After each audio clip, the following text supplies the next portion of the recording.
Halo semuanya, kembali lagi bersama saya Imun dari Movilogi. Kali ini saya akan menceritakan sebuah film tentang sejarah Cina pada masa lalu. Meskipun ini adalah film tentang sejarah Cina zaman dahulu, tapi film ini adalah garapan dari negara Jepang, dan para pemainnya juga adalah orang Jepang. Film ini menceritakan tentang anak yatim piatu bernama Shin yang bermimpi ingin menjadi seorang jenderal terhebat untuk bangkit dari status hidupnya yang rendah, yaitu dia hanya sebagai seorang anak lelaki pelayan. Perjalanannya untuk menjadi jenderal terhebat kerajaan Qin dimulai ketika dia dan Yinzheng, seorang anak lelaki yang suatu saat akan menjadi kaisar Qin, menjadi sekutu satu sama lain. Mereka bekerja sama untuk merebut kembali tata Yinzheng dan menyatukan negara-negara yang sedang berperang. Lalu, apakah mereka akan berhasil? Tanpa lama-lama lagi, langsung saja kita masuk ke dalam alur ceritanya.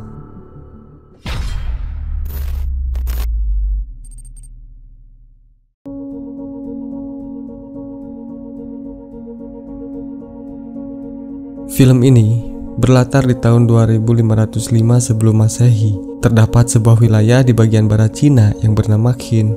Di sana ada seorang anak bernama Shin yang akan dijual sebagai budak. Saat sedang di perjalanan, Shin melihat ada banyak pasukan prajurit yang dipimpin oleh seorang jenderal langit agung yang bernama Wang Qi. Dan dari situlah Shin bermimpi ingin menjadi seorang jenderal sepertinya. Ketika sampai di tempat orang yang telah membelinya, Shin bertemu dengan seorang anak bernama Hiu yang merupakan seorang budak sama dengannya.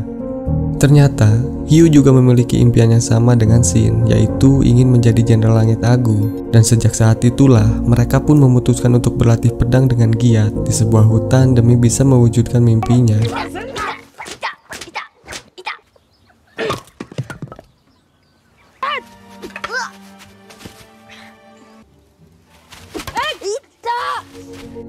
Waktu demi waktu telah berlalu, kini mereka pun telah tumbuh dewasa. Ketika Shin dan Hiu sedang berlatih, tiba-tiba ada seorang pria yang berasal dari kerajaan Qin sedang mengawasi mereka. Melihat kemampuan Shin dan Hiu yang memukau, akhirnya pria tersebut bertanya dari mana mereka bisa mendapatkan kemampuan berpedang itu. Namun, Shin yang mendengar hal itu tampak tidak menyukainya, sehingga pria itu pun memutuskan untuk pergi meninggalkan mereka. Sebelum pergi, pria itu sempat berkata kepada rekannya bahwa dia memiliki sebuah rencana. Saat Shin dan Hiu tiba di rumah majikannya, tiba-tiba mereka bertemu kembali dengan pria tadi, yang ternyata pria itu bernama Wenjun yang merupakan seorang menteri kerajaan. Di sana, dia ingin membeli Hiu untuk bekerja di kerajaan. Mendengar hal itu, Hiu pun meminta agar Shin juga dibawa. Namun, Wenjun menolaknya karena dia hanya membutuhkan satu orang saja.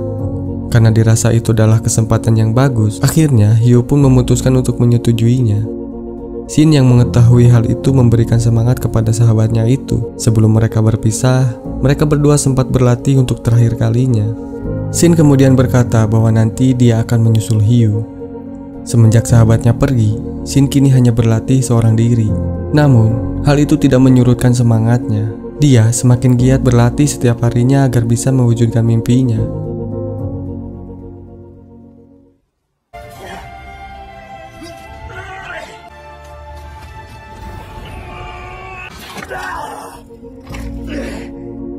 Beberapa hari kemudian, di tengah malam, tiba-tiba Hiu datang dalam kondisi terluka. Dia berkata kepada Shin bahwa di kerajaan sedang terjadi kudeta kekuasaan yang dilakukan oleh adik sang raja. Sekarang Hiu juga sedang dalam pengejaran oleh pasukan pemberontak. Selain itu, Hiu juga berpesan kepada Shin untuk pergi ke suatu tempat dan menemui seseorang di sana. Akhirnya Hiu pun menghembuskan napas terakhirnya. Dengan perasaan yang sedih, Shin pun segera pergi dengan membawa pedang milik sahabatnya itu untuk memenuhi permintaan terakhirnya. Sesampainya di sana, Shin dibuat terkejut ketika melihat seorang pemuda yang mirip dengan Hiu dan dia sedang menunggunya. Shin yang kebingungan pun meminta penjelasan darinya. Namun, sebelum mendapatkan penjelasan, mereka tiba-tiba diserang oleh seorang yang memiliki wajah aneh, yang ternyata mereka adalah anggota pemberontak.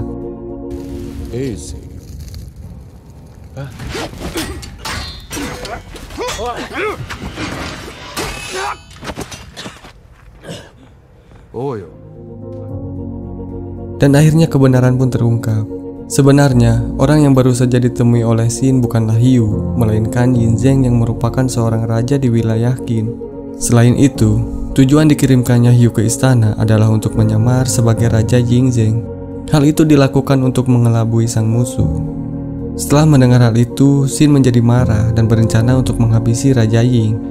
Namun sebelum itu, Xin ingin terlebih dahulu membalaskan dendamnya kepada orang bermuka aneh itu, karena dia adalah orang yang telah membunuh Hugh.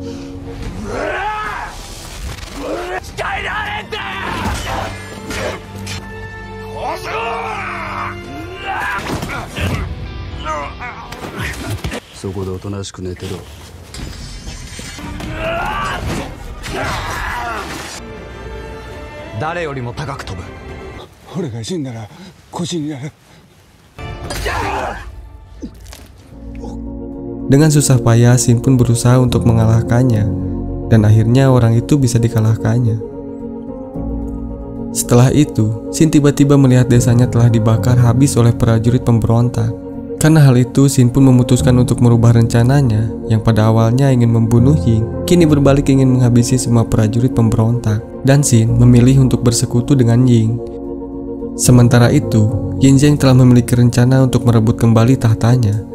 Ketika mereka akan pergi menuju ke sebuah tempat, tiba-tiba muncul seorang gadis berpakaian burung hantu yang datang untuk menawarkan jasa sebagai penunjuk jalan kepada mereka dengan meminta imbalan sebagai gantinya. Ternyata di balik pakaiannya itu, dia adalah Diao, seorang gadis suku pedalaman yang tinggal di hutan.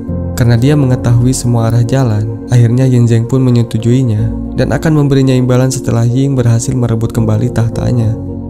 Di tengah perjalanan, Yingzheng berkata bahwa di tempat tujuannya itu, dia akan menemui Wenjun, yaitu menteri yang telah membeli Hugh untuk dijadikan umpan.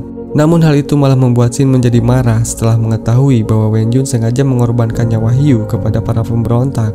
Ying kemudian menjelaskan bahwa dirinya tidak pernah memaksa Hugh untuk melakukannya. Selain itu, dia juga memberitahu bahwa resikonya adalah kematian. Namun, Hugh tetap memilih untuk menerima tawaran tersebut dan berharap suatu saat nanti dirinya akan dicatat dalam sejarah seperti halnya Jenderal Langit Agung. Setelah mendengar hal itu, akhirnya Xin pun menjadi tenang dan berjanji untuk meneruskan tekad dari sahabatnya itu. Di sisi lain, Cheng Gio yang merupakan adik dari Yingzheng sedang berusaha dalam melakukan kudeta terhadap sang kakak. Dia memerintahkan anak buahnya untuk membunuh Ying yang merupakan kakaknya sendiri demi mendapatkan kekuasaan penuh. Sementara itu, Yingzheng, Xin, dan Diao sedang berada di sebuah hutan bambu untuk pergi menuju ke tempat tujuannya. Namun, tiba-tiba mereka bertemu dengan seorang utusan Cheng Jiao yang ditugaskan untuk membunuh kakaknya. Melihat hal itu, akhirnya Xin pun menghadapi orang tersebut.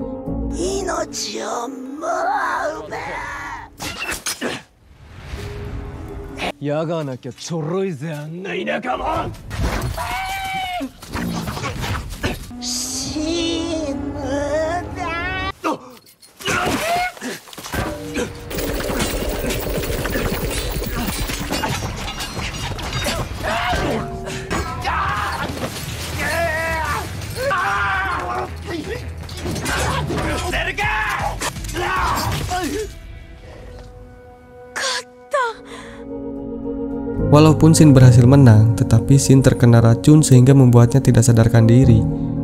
Untungnya mereka sudah dekat dengan tempat tujuan, dan akhirnya nyawa Xin pun bisa tertolong setelah dibuatkan penawar racun oleh Diao. Beberapa saat kemudian, tiba-tiba tempat tersebut didatangi oleh beberapa prajurit yang ternyata itu adalah Wenjun dan prajuritnya. Kemudian Wenjun bercerita bagaimana dirinya serta prajuritnya bisa sampai di sini. Sebelumnya, mereka terjebak perang dan memilih untuk kabur dalam pertempuran dikarenakan jumlah pasukannya yang sedikit dibandingkan pasukan pemberontak yang telah menjalankan ikatan dengan pasukan kerajaan tetangga. Di dalam pertempuran, tiba-tiba Hugh datang dan menyemangati para prajurit layaknya seorang jenderal. Meskipun pada akhirnya, Hugh yang sedang menyamar sebagai raja ini sengaja mengorbankan dirinya sebagai umpan agar Wenjun dan yang lainnya bisa selamat. Mendengar hal itu, Xin menjadi semakin membulatkan tekadnya untuk melawan Cheng Jiao. Namun, Yin dengan pasukan yang sedikit sangat mustahil untuk bisa melengsarkannya. Akhirnya, dia pun memutuskan untuk meminta bantuan kepada para suku pedalaman karena mereka memiliki banyak pasukan. Sayangnya, hal itu tidak berjalan dengan baik. Mereka harus ditahan terlebih dahulu sebelum dibawa ke suatu tempat. Akhirnya, mereka dipertemukan dengan kepala suku pedalaman yang bernama Duan He. Yingzheng lalu mengatakan tujuannya. Dia memohon bantuan dari Duan He. Mendengar hal itu, Duanhe malah menolaknya karena pada 400 tahun yang lalu, nenek moyang mereka memiliki masa lalu yang kelam saat berikatan dengan kerajaan Qin. Di masa lalu, ketika Raja Qin meninggal, tiba-tiba para pasukannya membantai suku pedalaman dan memusnahkan harapan mereka. Meskipun Ying telah meminta maaf atas kejadian sebelumnya dan dia mencoba meyakinkannya untuk membuka lembaran baru, namun hal itu tetap ditolak oleh Duanhe. Daripada mengabulkan permintaannya, Duanhe malah ingin memenggal kepala Xin di depan Yinzheng. Hal itu dilakukan oleh Duanhe supaya Ying bisa memahami bagaimana rasa sakit yang telah diterima oleh nenek moyangnya dulu. Xin yang tidak ingin mati pun lantas melawan para suku pedalaman yang akan memenggal kepalanya.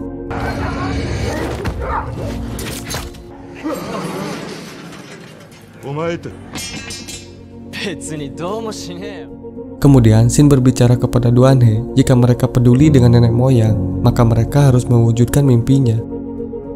Mendengar hal itu, akhirnya Duanhe pun membuka topengnya yang ternyata dia adalah seorang wanita cantik. Dengan wajah yang tersenyum, Duanhe kemudian menyetujui permintaan Ying dan meminta pasukannya agar bersiap untuk berperang.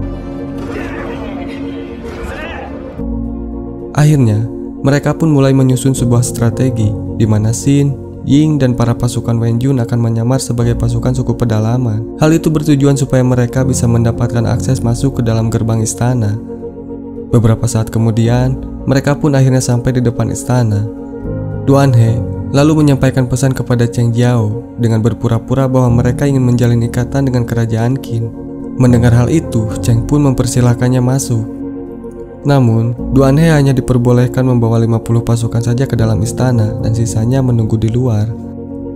Setelah berada di dalam, mereka pun langsung melakukan penyerangan terhadap prajurit istana.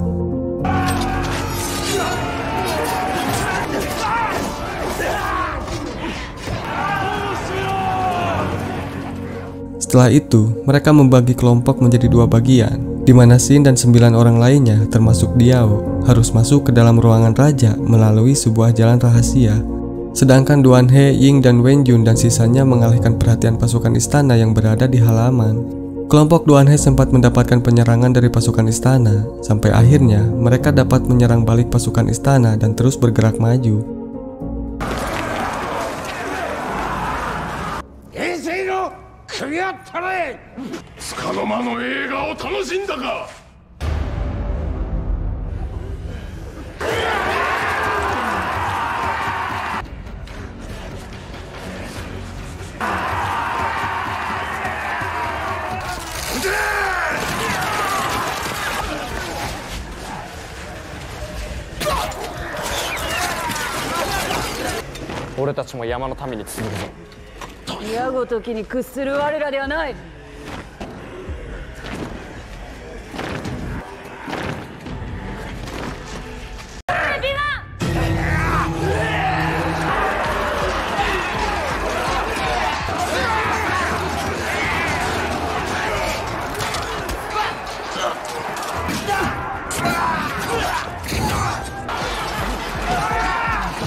Begitu pula dengan Xin dan kelompoknya, mereka harus mengalahkan penjaga istana yang berfisik aneh layaknya monster. Dengan bersusah payah, akhirnya kelompoknya berhasil masuk. Namun di sana mereka harus berhadapan dengan seorang pembunuh bayaran bernama Zhou Qi yang merupakan musuh terberat mereka. Zhou Qi dulunya adalah seorang jenderal kerajaan yang dipecat karena melakukan pembunuhan massal, dan sekarang dirinya diangkat menjadi pembunuh bayaran oleh kerajaan.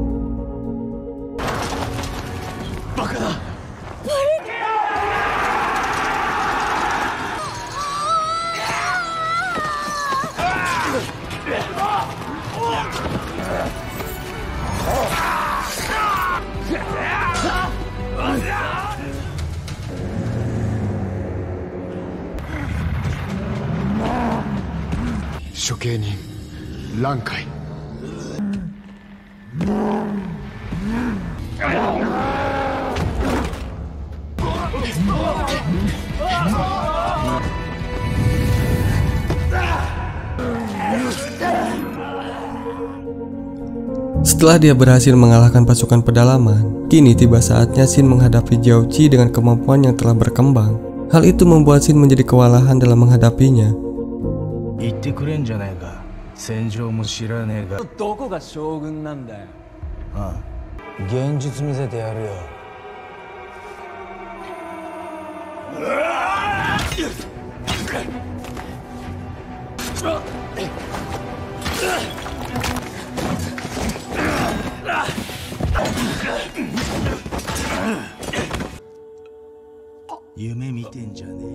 Namun, tiba-tiba dia teringat akan impian Hyu yang harus diwujudkannya, sehingga membuat dirinya bangkit kembali dan berhasil mengalahkan Jiao Qi.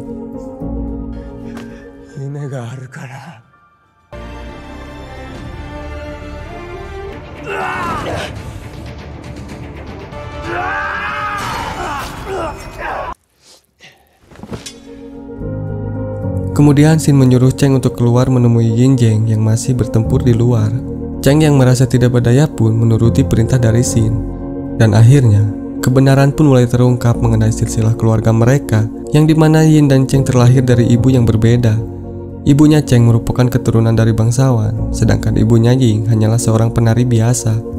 Dan karena hal itu, Cheng tidak bisa menerima jika Yin dinobatkan sebagai pewaris tahta kerajaan, karena derajatnya Ying jauh lebih rendah darinya. Mendengar hal itu, Ying pun tidak terima, sehingga dia mengejar adiknya karena telah menyebabkan terjadinya peperangan di kerajaan. Beberapa saat kemudian, akhirnya Jenderal Langit Agung yang bernama Wang Qi datang untuk mengakhiri peperangan tersebut. Lalu, dia bertanya kepada Ying mengenai visi misinya menjadi seorang raja. Hal itu dijawab oleh Ying dengan berkata bahwa dia ingin mengakhiri peperangan di negara Cina yang sudah terjadi selama 500 tahun. Selain itu, Ying juga berkeinginan untuk menjadi raja pertama yang menyatukan wilayah Cina, walaupun harus berperang dalam skala yang besar dan akan membuatnya tercatat sebagai pemimpin yang kejam dalam sejarah. Ying juga bersiap mengorbankan apapun demi mencapai impiannya itu. Setelah mendengar jawaban darinya, Wang Qi pun tersenyum, lalu kemudian dia pun pergi. Namun, sebelum pergi, tiba-tiba Shin berkata kepada Wang Qi bahwa suatu saat dia akan menggantikannya sebagai Jenderal Langit Agung. Dan film pun berakhir.